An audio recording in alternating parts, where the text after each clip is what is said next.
AG2R La Mondiale, le contraire de Seul au monde.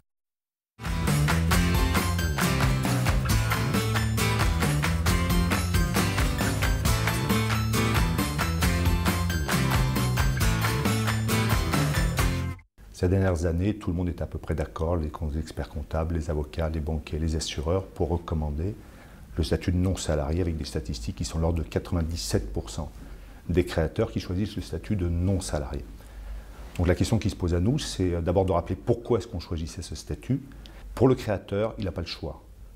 Il ne peut pas être autre chose que non-salarié parce que le salariat coûte trop cher. C'est très simple à comprendre. Si je suis salarié, pour fabriquer 100 de revenus disponibles pour ma famille et moi, ça va coûter 190 à l'entreprise.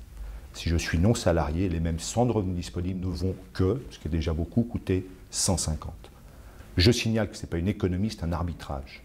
S'il ne dépense que 150 contre 190 parce qu'il a moins de retraite, il a moins de couverture prévoyance et il n'a pas de chômage. Pour le chef d'entreprise qui est dans sa phase de prospérité, ce qui justifiait le fait d'être non salarié, c'est la volonté, de plus en plus farouche, et on verra que ça n'a pas changé, d'être libre pour préparer sa retraite, c'est-à-dire ne pas être obligé de tout cotiser à des régimes obligatoires par répartition et de pouvoir disposer d'une ressource pour financer des régimes par capitalisation.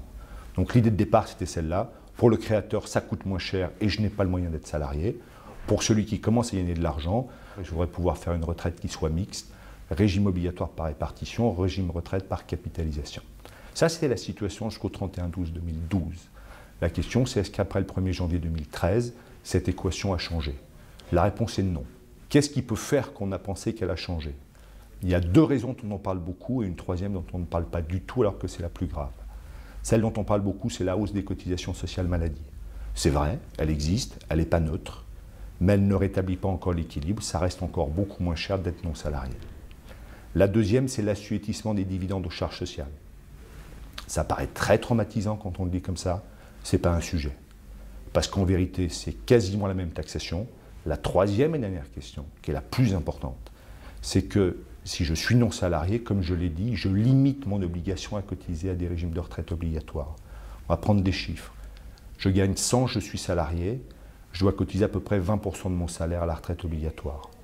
Si les mêmes 100, je suis non salarié, je cotise à peu près 10. Donc je divise par 2 mon obligation à cotiser à des régimes de retraite obligatoires.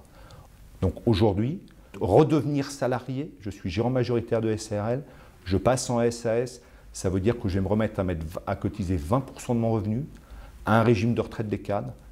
Ces fondamentaux étant posés, il faut bien entendu, cas par cas, se poser la question de savoir s'il y a des opportunités particulières à un régime plus qu'un autre. Mais en tout cas, structurellement, rien ne justifie qu'il y ait une vague qui porte les gérants majoritaires de SARL vers la présidence de SAS nouvellement créée.